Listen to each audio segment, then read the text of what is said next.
이사야 58장 10절 11절 말씀은 구약성경 1039쪽에 있습니다.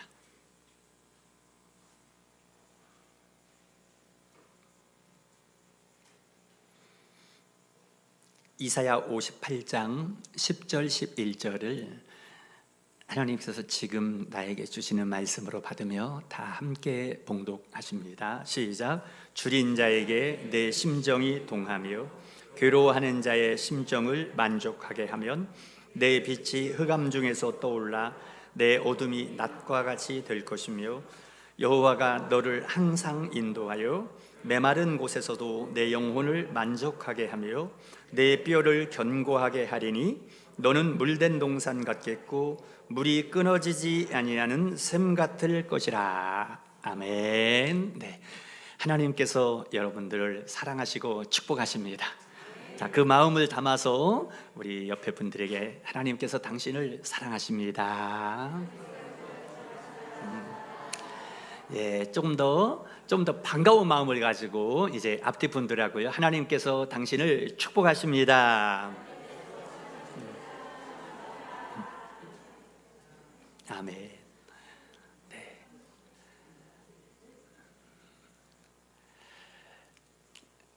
저는 가끔 이런 고백을 듣습니다.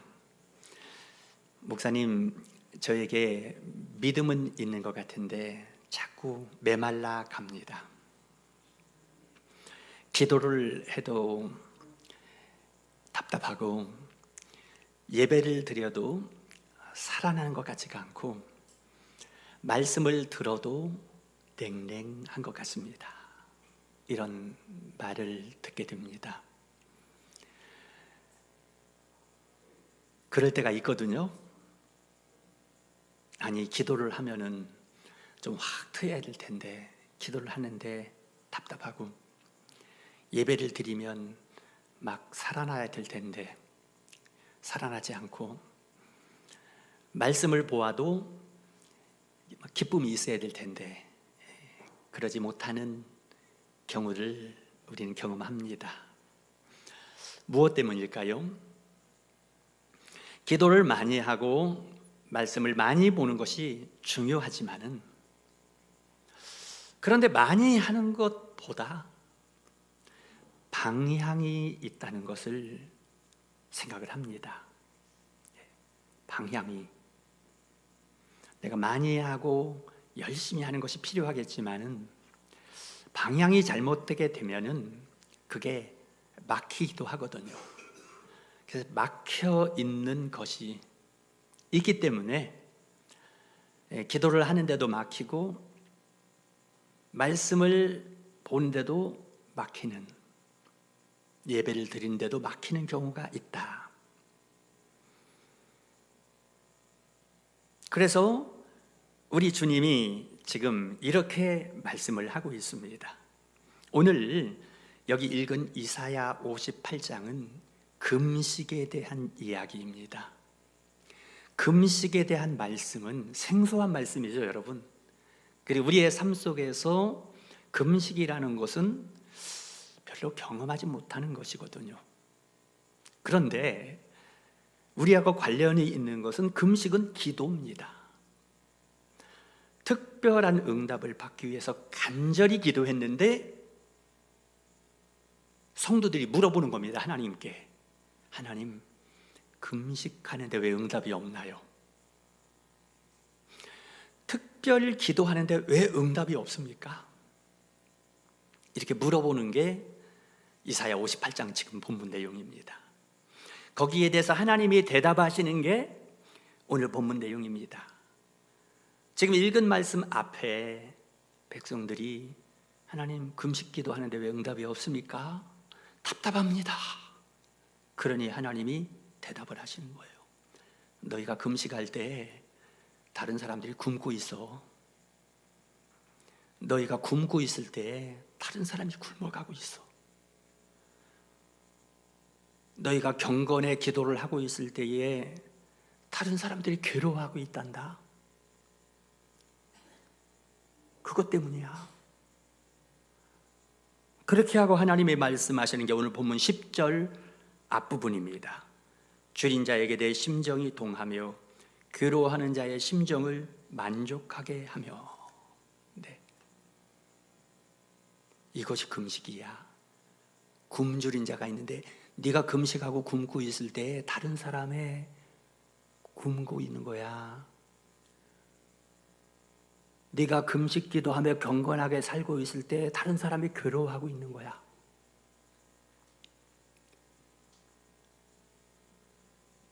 그래서 막혀 있어 지금. 그것이 열려야 돼. 이렇게요. 여기 보니까 심정이라는 단어가 2번이 나오고 있습니다. 줄인 자에게 내 심정을 동하며. 심정이 뭡니까? 마음, 심, 마음. 어떤 분은 이렇게 해석을 하더라고요. 마음, 심, 우물, 정. 그래서 마음에 우물이 있는데 이 우물이 있는데 우물이 가만히 있는 것이 아니라 동하면, 움직일 움직인다. 마음의 우물이 움직이면 되는 거야. 네 옆에 굶주린 사람이 있고 괴로워하는 사람이 있는데 네 마음이 움직이지 않으면 막혀 있는 거야. 아, 그래서 막혀 있구나. 그래서 기도를 해도 답답하고 예배를 드려도 살아나지 않고, 말씀을 듣는데도 내가 회복이 안 되는 게 그래서 막혀 있구나. 이렇게 알려줍니다. 내 심정이 동하다. 이 말을 그 히브리어 원어에 보게 되면은 그냥 마음을 움직인다 그 정도가 아닙니다. 원어의 뜻에 보면은 내 전체를 내어준다 이런 뜻이 있습니다. 내 전체를, 내 마음도 내 심장이라고 할까요? 내 심장 같은 거를 내어준다. 이게 심정이 동한다. 이런 뜻인 것입니다. 그래서 굶주린 자에게 네 마음을 내어주고 괴로워하는 자에게 너 존재 자체를 갖다가 줄 수 있는. 그래서 겉 마음이 아니라 속 마음이 움직이는 것, 다른 사람의 아픔 속으로 내 마음이 들어가는 것. 저는 여기에서 어젯밤에도 이 말씀을 준비하고 이 오늘 전한 말씀을 마무리하며 저에게 숙제가 생겼습니다. 뭐냐면, 왜 숙제라고 말하면 아직 풀지 못했기 때문입니다. 목사인 저가 다른 사람이 지금 괴로워하는 그 심정 안으로 내 심정이 들어간다. 이 숙제가 안 풀린 겁니다. 저에게. 그래서 지금 이 시간에, 설교하고 있는 이 시간에 저는 좀 숙제가 풀려지기 원합니다. 내 마음에 다른 사람, 여러분들의 아픔에 그 괴로워하는 심정 속으로 제 마음이 들어가는 것, 이게 막혀 있어서 답답했구나. 기도해도 막히고 예배를 드려도 살아나지 않고 말씀을 드려도 막혀 있었구나. 이걸 깨닫고, 그래서 오늘 이 설교 시간에 저의 숙제가 풀려야 됩니다. 저의 마음이 여러분들의 괴로워하는 속으로 들어가야 되는데 그게 내 심정이 동한다, 그런 의미더라고요. 여러분, 우리는 다 우물을 가지고 있습니다. 여러분 마음에도 우물이 있고 제 마음에도 우물이 있는데 이게 동해야 되는 겁니다. 움직여야 되는 것입니다. 네, 움직이느냐? 하나님이 물어봅니다. 내 심정이 움직이냐? 내 마음속에는 우물이 움직이냐? 그래, 다른 사람의 괴로운 심정까지 들어가느냐? 그게 기도야. 그게 금식이야. 그게 경건이야. 그것 없이 하는 기도는 진짜가 아니야. 그것 없이 하는 경건은 껍데기밖에 없어. 그래서 네 마음이 동하여 결혼한 자의 마음속으로 들어가면 이렇게 될 거야 하고 10절 하반절 11절에 이어집니다. 아까 읽었던 줄인 자에게 내 심정이 동하며 괴로워하는 자의 심정을 만족하게 하면, 그러면 이렇게 될 거야. 내 빛이 흑암 중에서 떠오를 것이며 내 어둠이 낮과 같이 될 것이며 여호와가 너를 항상 인도하여 메마른 곳에서도 내 영혼을 만족하게 하며 내 뼈를 견고하게 하리니 너는 물된 동산 같겠고 물이 끊어지지 아니하는 샘 같을 것이라. 아멘. 이렇게 되기를 축복합니다. 야, 여기 좋은 건 다 있습니다, 여러분. 야, 여호와가 너를 항상 인도할 거야. 광야 같은 인생길에 여러분, 우리의 삶이 힘든 것은 인도받지 않기 때문이에요. 근데 하나님이 인도해 주시면 정말 생명의 길, 축복의 길로 갑니다. 내 심정이 동하여 괴로운 자 속에 들어가면 너의 인생을 하나님이 항상 인도해 줄 거야. 네 어둠이 낮과 같이 밝아질 거야. 내 마른 곳에서도 내 영혼을 만족하게 하고 너의 뼈를 견고하게 할 거야. 요즘에 꽁꽁 얼어붙으니까 넘어져서 골절드는 분들이 많습니다. 조심하세요, 여러분. 골절드는 거 뼈가 약하기 때문이 아닙니까? 골다공증이 있으면 뼈가 잘 골절이 되죠. 여기 내 뼈를 견고하게 한다. 영어 성경에 보니까 프레임이라고 되어 있습니다. 뼈가. 그건 골조입니다. 골격. 내가 너의 인생의 골조를 견고하게 할 거야. 넘어져도 쓰러져도 자빠져도 안 부러지게 네 인생을 내가 견고하게 강건하게 만들어줄 거야. 이렇게 메마른 곳에서도 너를 만족하게, 물된 동산 같고 물이 끊어지지 않은 샘 같을 것이라. 메말라 있는 인생에 물고가 트이게 한다는 것입니다. 메말라 있는 인생에, 제가 어렸을 때 시골에 살 때에 부모님들이 농사를 하면 가뭄이 들면 논바닥이 쫙쫙 갈라집니다. 근데 물골을 터주면 그 가뭄 가운데 물이 공급이 되거든요. 그 모습을 여기 말씀합니다. 그 장면이 지금 잠깐 보일 거예요, 여러분 앞에요. 메말라 바짝 마른 논바닥에 물고가 트이면 다 해결돼 버립니다. 물이 철철 넘치죠. 그렇게 메마른 곳에서도 내 영혼을 만족하게 하며 너는 물된 동산 같겠고 물이 끊어지지 않은 샘 같을 것이라. 이렇게 하나님이 여러분의 인생의 가정에 물꼬를 열어주시기를 축복합니다. 그걸 열어야 되는 하나님의 해결책을 오늘 말씀합니다. 그래서 여러분, 복음을 말씀드리는 거 뭐냐면, 복음은 이것입니다. 내가 하나님을 향하여 심정이 열린 것이 아니라 하나님의 심정이 나를 향하여 열린 이야기가 바로 복음입니다. 네, 복음은 무언가? 우리 같이 하겠습니다. 복음은 내가 심정이 열린 것이 아니라 하나님이 나에게 심정이 열린 것이다. 그래서 우리가 살았습니다. 그래서 메마른 나의 인생이 이렇게 살아난 것입니다. 하나님의 물꼬를, 하나님의 심정이 내게 움직이셔서, 그것이 바로 예수님입니다.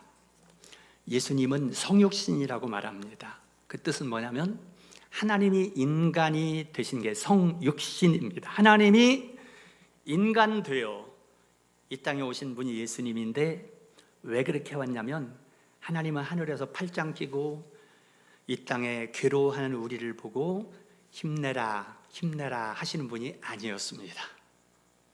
하나님이 내려다 보시니 이 땅에 살고 있는 인생들이 괴로워하고 있을 때에 힘내라 하고 멀리에서 위로만 하신 것이 아니라 하나님의 심정이 움직여서 이 땅에 내려오신 그분이 예수 그리스도입니다. 그래서 우리의 삶 속으로 들어왔고 나의 굶주림 속으로 들어오시고 하나님의 심정이 동하여 나의 괴로움 속으로 들어왔고 나의 상처 안으로 들어왔고 내 눈물 속으로 들어오셨습니다. 네, 그 이야기가 누가복음 10장에 보면은 그런 이야기 나옵니다. 예수님이 들려주신 이야기는 예수님 당신이 이 땅에 오신 비유를 이야기하거든요. 한 사람이 길을 가다가 강도를 만나서 붙잡혔습니다. 심히 매질을 당하고 옷을 벗김 당하고 피투성이가 돼서 반쯤 죽게 되었습니다. 그를 길가에 내팽개치고 강도들이 떠났습니다. 잠시 후에 그 옆에 사람이 지나가는데 한 제사장이 지나갑니다. 지나가다가 보고 피 흘리고 쓰러져 있네 하고 그냥 갔습니다. 잠시 후에 한 레위인이 지나가다가 사람이 쓰러져 죽어가고 있네, 그리고 그냥 갔습니다. 심정이 움직이지 않은 겁니다. 세 번째 한 사람이 지나가는데 그는 한 사마리아인이었는데 그는 이방인이었습니다. 사마리아인이 지나가다가 보니 사람이 피투성이 돼 죽어가 있는 모습을 보고 불쌍한 마음이 들어서 다가갑니다. 그래서 싸매어주고 치료를 해주는 장면 나오는데, 그 말씀이 누가복음 10장 33절에 어떤 사마리아 사람을 여행하는 중 거기 이르러 그를 보고 불쌍히 여겨. 불쌍히 여겨. 자, 앞에 두 사람이 지나갔죠. 제사장이 지나가고 레위인이 지나갔는데 이 사람들은 종교 지도자들입니다. 오늘날로 말하면 목사 같은 사람들이에요. 종교 지도자도 그냥 지나가 버릴 수 있다는 겁니다. 무서운 현실이에요. 심정이 움직이지 않으면. 근데 사마리아 사람은 이방인인데도 그를 보고 불쌍히 여겨 심정이 움직여 다가갑니다. 상처를 싸매어주고 닦아주고 붕대로 감아 정성껏 포도주와 기름을 발라주고, 오늘로 말하면 약입니다. 그때는 포도주와 기름이 약이었거든요. 약을 발라주고, 그리고 갈까 하는 안약, 그냥 가면 또 죽어 이 사람. 그래서 자기 짐승에 태워서 여관으로 데려갑니다. 그 여관에 편안히 뉘어놓고 그냥 가려니까 또 마음에 걸려요. 왜요? 그냥 두고 가면 또 이 사람은 죽게 됩니다. 여관 주인을 부릅니다. 여보시오, 이 사람 좀 보살펴 주세요.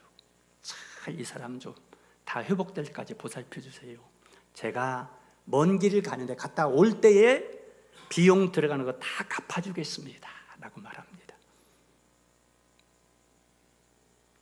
여러분, 이분이 바로 예수님 이야기입니다. 지금 자기 얘기하는 겁니다. 예수님이 누가 강도 만난 사람, 내가 이 땅에 나그네 인생을 걸어가다가 강도 만나, 사탄이라는 강도를 만나서 죽도록 두들겨 맞고 피투성하게 돼서 쓰러져 죽어가고 있을 때에 예수님이 하늘에서 보시고 너무 불쌍한 거예요. 내가 갈 것이다 하고 우리 가운데 와서 내 상처를 싸매어주고 치료해주고, 그리고 앞으로 내가 다 치료가 끝날 때까지 이 사람을 보살펴 주세요. 네. 영원히 내가 치러야 될 비용을 지불해 주시는 이야기입니다. 그게 바로 예수님의 십자가입니다. 십자가에서요, 나의 죄와 허물과 인생의 문제, 아픔, 상처 모두를 다 예수님이 감당해 주시고 죄값을 치러 주시고 내 인생의 채무를 다 지불해 주시고 다 갚아 주신 것입니다. 그래서 나를 살리셨고 앞으로도 평생, 아니 영원히 예수님이 나의 비용을 치러 주신 것입니다. 그게 복음입니다. 네. 이게 예수님의 심정이 움직여서 이렇게 된 것입니다. 그러니 여러분, 우리 예수님은 지금도 괴로움 가운데 있는 우리를 멀리서 바라보시기만 하는 것이 아니라 우리 안으로 들어오시는 분이십니다. 이 예배 시간에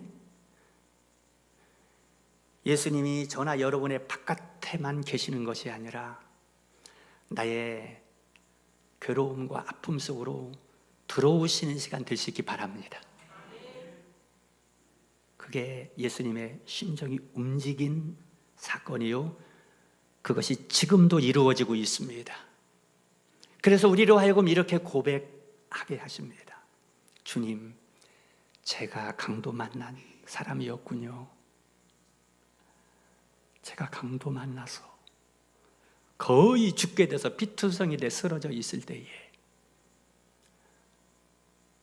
주님이 저에게 오셔서 저를 싸매어 주시고 고쳐주시고 내 미래까지도 책임져 주셨군요. 주님, 그렇군요 라고 깨닫게 해주시는 것입니다. 그래서 우리로 하여금 나 말고 또 강도 만난 사람을 보게 하십니다. 여러분, 지금 우리 주변에는 많은 사람들이 강도 만나서 폭행을 당하고 쓰러져 있습니다. 그게 누구냐면 우리의 자녀들입니다. 우리의 남편과 아내들입니다. 우리의 가족들입니다. 그들이 인생길을 가다가 강도 만나서, 사단이라는 강도를 만나서 가진 것 다 뺏기고 두들겨 맞고 피를 흘리며 쓰러져 있습니다. 그들의 힘으로는 일어날 수 없는 가운데 있습니다. 그래서 주님은 우리에게, 내가 너에게 가서 너를 치료해주고 살려준 것처럼 내가 너를 그에게 보낸다 라고 이렇게 말씀하고 있습니다. 내가 쓰러져 있는 그 영혼을 나로 하여금 품게 하십니다. 품게. 여러분, 생각나는 그 한 사람의 얼굴이 있지 않습니까? 이 시간에 나의 자녀이든지 나의 남편이든지 나의 형제든지 아니면 내 이웃 누구든지, 그가 강도 만났구나. 그를 누가 품어줄까? 주님이 나를 보내시는군요. 주님이 나를 보내서 그들을 품게 하시는군요. 그 영혼을 품게 하시는군요. 그래서 우리 주님은요, 내 영혼만 돌보시는 것이 아니라 내가 품는 그 사람까지도 우리 주님은 돌봐 주십니다. 왜냐하면 내가 품는 그 영혼이 하나님의 사람이기 때문이에요. 하나님의 자녀이기 때문입니다. 하나님의 아기 태아이기 때문입니다. 산모가 아기를 임신하면 그 산모와 아기는 한 몸입니다. 배꼽줄로 연결되어 있다 하죠. 한 몸이에요. 그래서 그 산모가 만삭이 된 이 안에 있는 품에 있는 아기를 나와 한 몸으로 여기는 것처럼 내가 한 영혼을 품으면 하나님은 나와 그 사람을, 그 영혼을 한 몸으로 보시고 네가 나의 자녀를 잉태했구나. 네가 잉태했구나. 정말 잘하고 있다. 네가 나의 사랑하는 자녀인 것처럼 네 안에 품고 있는 그 영혼도 내 사랑하는 자녀야. 내가 너희 둘을 함께 품을게 라고 말씀하십니다. 사랑하는 여러분, 오늘 하나님의 따스한 사랑으로 여러분들을 품어주시는 이 시간 될 수 있기 바랍니다. 오늘이 1년 중에 가장 추운 날씨 같은데요, 영하 11도, 12도 이렇게 된다 하더라고요. 이렇게 추운 날씨 가운데 우린 따뜻한 품이 그리운데요, 하나님 우리를 품어주신다고 합니다. 내가 맡기는 그 영혼, 괴로워하는 영혼, 죽어가는 그 영혼을 너에게 품게 했는데 네가 그 영혼을 품을 때 내가 그를 품는 거야. 너와 그 영혼을 내가 함께 품는 거야. 내 심정 속에, 내 마음 속에 품는 거야. 이렇게 말씀하고 계십니다. 여러분, 나만 중심이 되면 작은 방이 됩니다. 근데 작은 방이 되면은 여러분 숨이 막힙니다. 그래서 하나님은 한 영혼을 우리의 방 속에 넣어주셔서 내 마음의 방에 한 영혼을 넣어주시면 그때에 창문이 열립니다. 빛이 들어오고 새 바람이 들어오고 생기가 들어와서 살아나게 하시는 것입니다. 내가 기도해도 막혀있고 예배드려도 답답하던 내 마음에 한 영혼을 품게 하셔서 작은 방에 창문을 여는 것처럼 하나님의 생기가 들어오고 생명이 들어와 나를 살리고 나의 가정을 살리게 되어집니다. 네. 그래서 여러분, 영혼을 잉태하면 살아나는 것입니다. 하나님은 오늘도 우리를 살리시는 거예요. 영혼을 잉태하면 이전처럼 살지 못합니다. 왜냐? 지난주일도 말씀드렸던 것처럼 아기를 가지기 간절히 원하는 부부가 아기를 가지게 되면 모든 게 달라지지 않습니까? 다 달라집니다. 그래서 하루가 시간이 아니라 의미가 됩니다. 그냥 하루 멍하고 흘러가는 무의미한 시간이 아니라 오늘 하루가 소중하고, 왜요? 하나님의 그 영혼을 내게 품게 하셨으니 의미 있는 하루가 됩니다. 기대가 되는 하루, 뿌듯한 하루, 그냥 허송세월이 아니라 이 하루가 정말 의미 있고 값진 그런 시간이 되게 되는 것입니다. 그래서 내가 누군가를 품으면 달라집니다. 내가 누구를 품는 순간에 우리는 예수님을 닮아가는 것입니다. 여러분, 부모 여러분, 자식이요 너무 말을 안 들을 때 이렇게 얘기하더라고요. 너도 자식 낳아봐라. 그럼 엄마 마음 알 거야. 너도 너처럼 말 지독하게 안 듣는 자식 한번 낳아봐라. 그러면 엄마 마음 알 거야.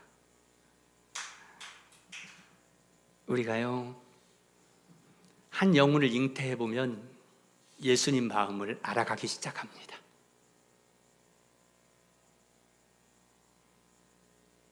그렇게 말도 안 듣고 멀리 가던 나를 예수님이 다 용납해 주시고 품어주셨던 그 마음을 내가 한 영혼을 품어볼 때에 알기 시작합니다. 여러분, 그때 철이 들기 시작하는 거예요.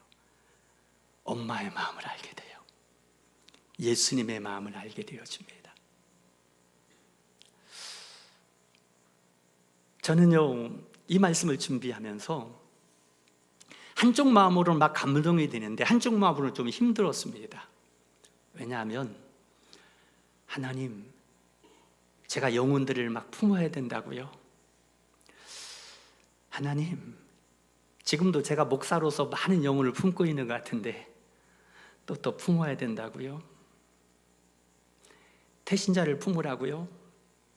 하나님, 힘들어요.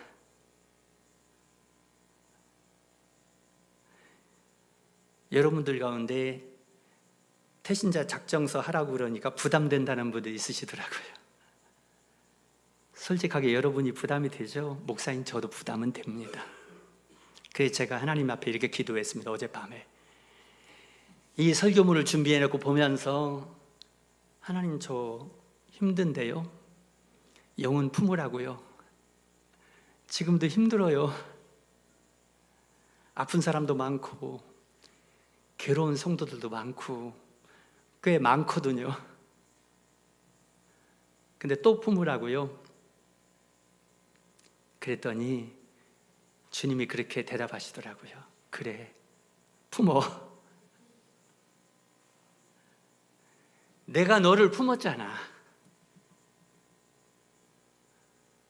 내가 너를 품은 것을 네가 인정하면 네가 더 많이 품을 수 있어.